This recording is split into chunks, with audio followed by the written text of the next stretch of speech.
Ağdama daha bir köç karvanı yola salınıb. Yenidən qurulan Sarıcalı kəndinə ölkəmizin müxtəlif ərazilərindəki yataqxana, sanatoriya və inzibati binalarda müvəqqəti məskunlaşan 153 sakin köçürülüb. Çox dərin işlər keçiririk. Valla sözlərlə onu açıqlamaq mümkün deyil. Ölkəmizin bayrağı ucaq olsun. Qaçqınlarımız şükür ki, qayıtdı 30 ildən sonra həsrətdən öz torpaqlarına. 43 ilin müəllimiyəm. İndi gedirəm öz elimə, obama. Orada Allahın altında həmin cavan vaxtım olaydı. İşləyəydim o gözəl məktəbimizdə, gözəl kəndimizdə. 14 yaşında çıxdım, 48 yaşında qayıdıram. Həyəcanlıyam. Doğma yerlərimizə qayıdırıq, bu dəqiqə hər şey gəlir gözümün qabağına. Uşaqlıqda olduğum, danışıram, kövrəlirəm. Allah şəhidlərimizə rəhmət eləsin, qazilərimizə can sağlığı. Artıq Sarıcalı öz yeni sakinlərini qarşılayıb. Sarıcalı kəndinə köçün 3-cü mərhələsi də gerçəkləşmiş oldu. Artıq sakinlərə evlərinin açarları təqdim olunur. Bugün 39 ailə, 153 sakin doğma yurda əbəd olaraq qovuşdu.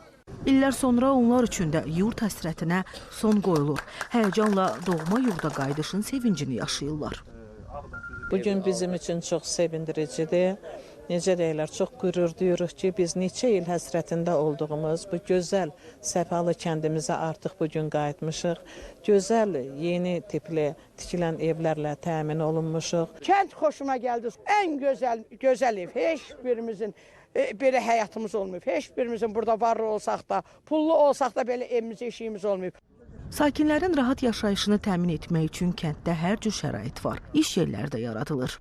Artıq bugündən etibarən 76 ailədən ibarət 299 nəfər sakin artıq kənddə yaşayır və bunların burada rahat yaşaması üçün hər bir şərait yaradılıb, hər bir infrastruktur obyektləri hazır olub. Bütün obyektlərdə vakansiyalar elan olub və təklif olunacaq bizdə bura köçən sakinlər ki, hamısı burada kim istəyir sahibkarlıq fəaliyyəti ilə məşğul olsun, kim istəyirsə məsələn bu həmin yerlərdə işləyə bilərlər. İşğaldan azad ediləndən sonra yenidən qurulan şəhər və kəndlərin sakinləri getdikcə artır. Hazırda Qarabağ və Şərqi Zəngəzurda 40 mindən çox insan yaşayır və işləyir.